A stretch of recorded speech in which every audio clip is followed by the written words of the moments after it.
Hey, what's up, online community? And thanks for stopping by and checking out another segment of Straight No Chaser, where we talk sports for the fans all the time with the fans. Now, with the return of the NBA, basketball is a buzz, not just because of the professional level, but it's got things a buzz on the amateur level as well. And I've got some great people here to talk basketball with us this afternoon.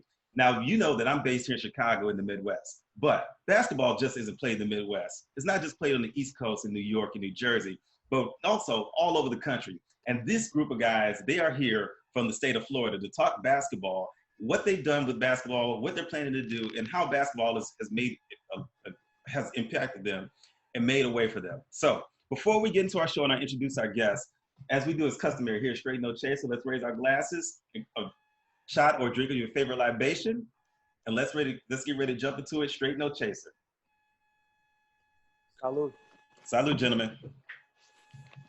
So joining me tonight on tonight's segment, I've got Manny Bloom, who's a coach, former player, and a father. Very deep into the basketball scene in Florida, and he's agreed to be on our part of our conversation and our chat. So I'd like to welcome him. Also, we've got Matt Baricelli. Matt Baricelli is a former basketball player. He's coaching now, and also he's got a very exciting podcast called it Keeping It a Hundo. And I'm really excited to hear about some of the things that he's doing because he's run the gamut. He's gone from player to coach, and now he's looking at expanding beyond that into the broadcast piece. And last but not least, we've got a very good friend of mine that I've reached out to. Here, as you can see, he's representing the U. He's got the U on his chest. Good guy, good brother, London Wood. He helps put together some of the best organized basketball games in the South Florida area. He competes at a high level himself. You would never know his age and his skill level by looking at him, but the man is a beast out there. Got to give it up. So London Woods, thank you for joining us. So before we get started, many of the fans here to watch the show are based in the Midwest. Many of them are in Chicago, Iowa, Minneapolis, and Indianapolis, the Midwestern areas. Manny, can you talk a little bit about, kind of yourself, where you come from a basketball perspective, where you're at, and kind of some of the things that you're doing? Absolutely. So I was actually I was born out west, but quickly moved to the Northeast. Okay. I was raised in Pennsylvania. I was raised on Northeast basketball, right outside of Philadelphia. I learned from most of my basketball from 5-Star Basketball Camp, which had a base in Chicago as well at one point. And that's where I got my a taste of basketball, and that's where I learned everything. I've learned from some of the best coaches in the country. And I took that as a player into college, but decided college basketball was not going to be the path for me. I played my first year up outside of Pittsburgh. Okay. And then I decided, at 19, I wanted to go into coaching, and I moved to Florida, and I ended up in Boca Raton, where I became the head coach at Boca Raton High School at 22 years old while I was still in college. So, which is not common. And it was a 3,500 kid public school, and I was 22 years old. So when I became the head coach there, it was kind of like throwing me in the fire. But I thought I was a little more prepared than maybe some kids, because I did grow up in that 5-star mentality.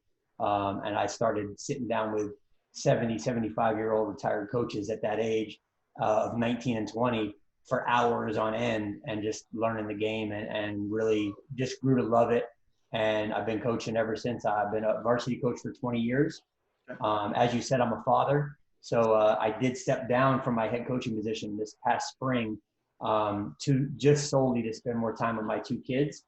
And I ventured into cross country, basketball, and track and field to coach middle school so that I could see my kids more. So it was a great year. I plan on doing that at least one more year, and then I'm sure I'll find my way back into the high school game, which I love so much. Well, see, Manny, I think you touched on something, and I think it's really interesting. The fact that you were 19 years old when you decided, and you kind of had this level of self-awareness that playing basketball wasn't your path, and that coaching was going to be your pathway to stay involved with the game. And that's a little bit unusual, especially for a player who hasn't hit their prime. Prime basketball playing years are mid-20s and such. So was there a particular situation that occurred, or was there an inspiration that helped guide you in that direction? Yeah, so there's a couple things. First of all, I'm still hoping to hit my prime. I'm playing with London. I'm hoping we match up. I'm hoping I can hit my prime here in the next year or two. But Okay. but no, honestly, I went to camp with some great players. I'm from the same area. Kobe Bryant's about 35 minutes, and Richard Hamilton. They were in the same league, Oh, and wow. Okay. I lived within 45 minutes of some really good players. I never played with Kobe or against him, but I did play with and against Richard Hamilton. And I spent a week at camp with Richard Hamilton on his team in 5-star, and it was a great experience for me. But I think it opened my eyes. I was 16 going on 17, and I'm like, if that's a level, I don't even know where that level is at that point.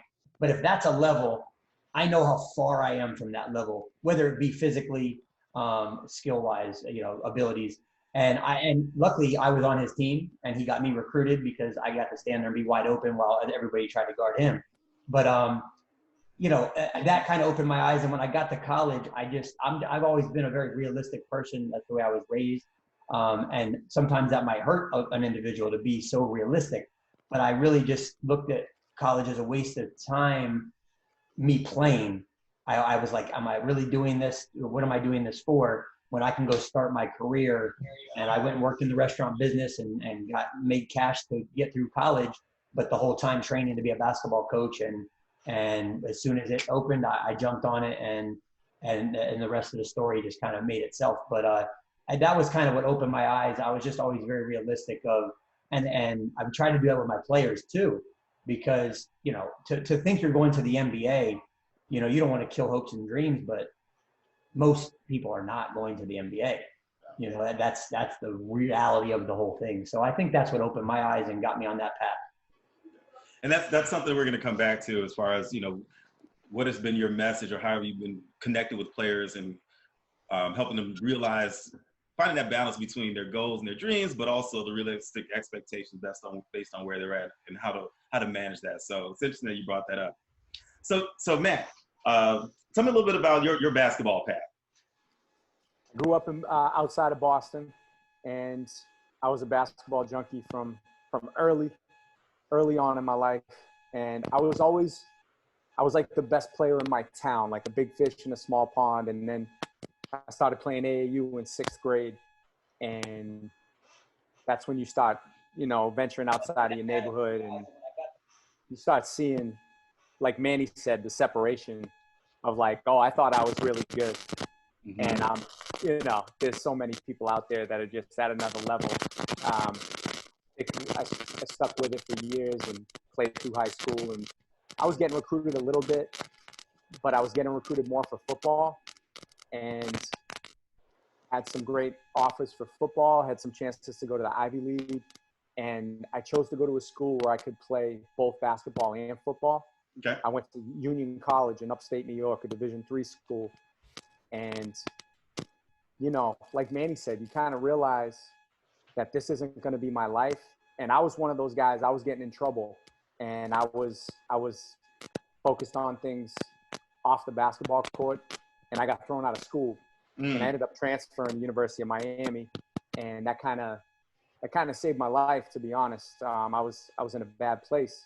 And going to Miami, I didn't play sports at Miami. I played intramurals and pickup. But actually, the pickup ball at Miami in the Wellness Center, which London's very familiar with, that was like the best form of therapy you could ever ask for.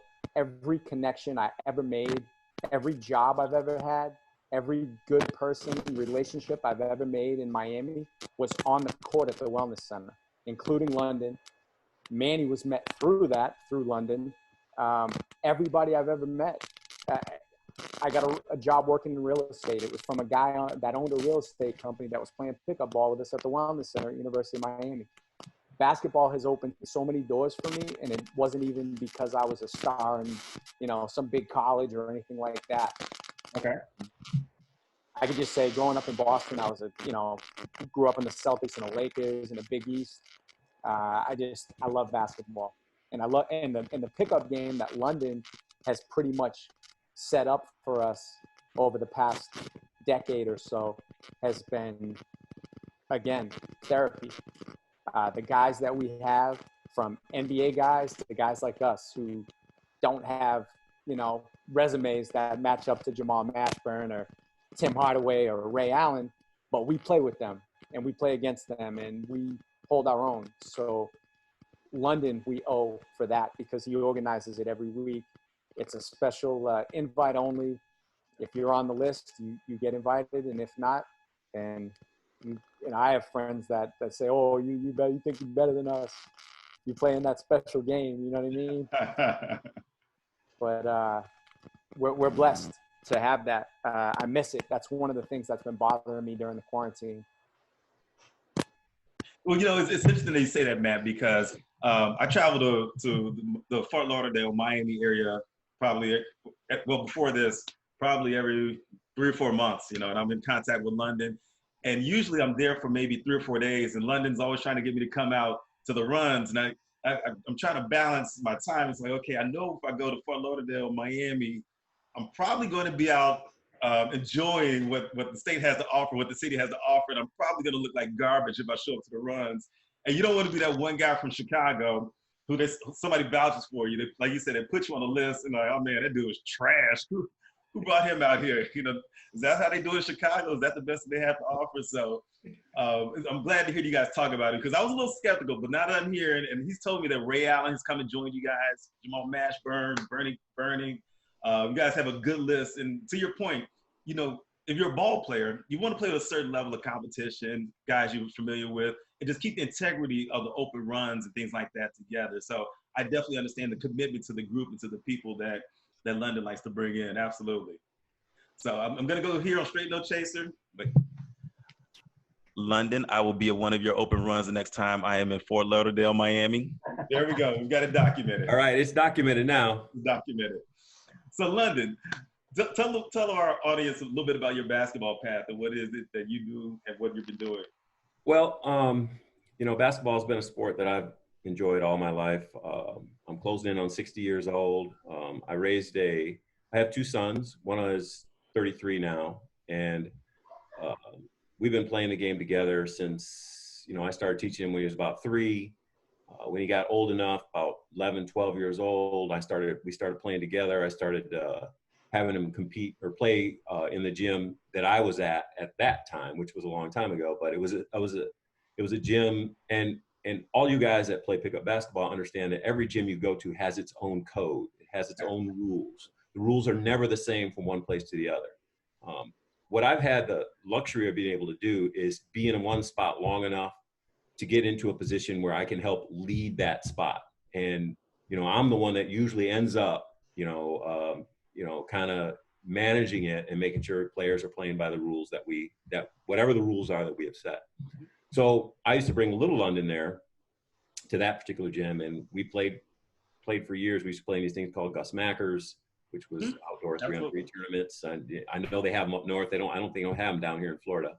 But so part of my love for the game was transferred to him. He has since really took to it, pretty quickly and has loved it and continues to love the game and continues to play. My goal was to help him be a better player than I ever could have been. And I think I accomplished that goal. But, we both love the sport. We've always loved it.